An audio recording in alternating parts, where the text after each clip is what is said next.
APH. APH atau agens pengendalian hayati adalah setiap organisme yang dalam sebuah tahap perkembangannya dapat dipergunakan untuk keperluan pengendalian hama dan penyakit atau organisme pengganggu tumbuhan atau OPT dalam proses produksi, pengelolaan hasil pertanian, dan berbagai keperluannya.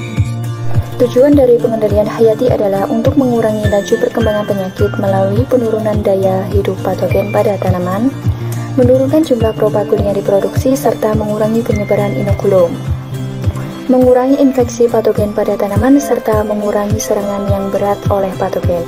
Damiri 2011. Kriteria jamur sebagai pengendali hayati. Pengendalian hayati dengan jamur antagonis sangat potensial digunakan untuk mengendalikan patogen tular tanah. Karakterisasi dan identifikasi isolat jamur antagonis koloni jamur.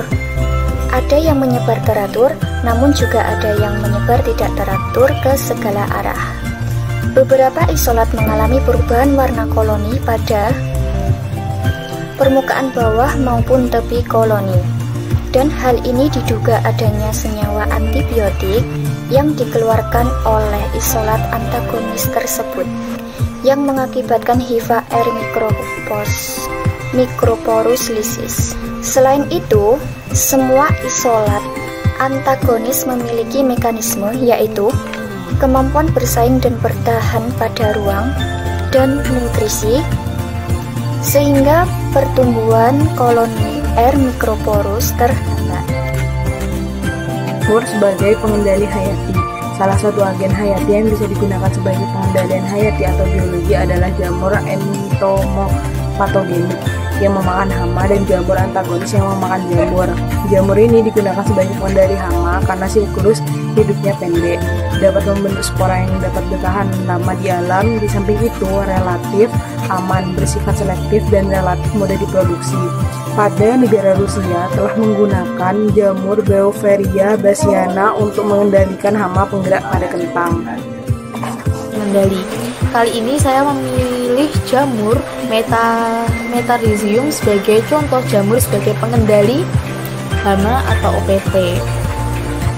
Nah, di sini bisa dilihat mengenai gambar yang ada di PPT bahwa penerapan metasop yang ditargetkan pada larva, yang dimana larva ini berusia 198 hari dan mengalami tahap dewasa, yaitu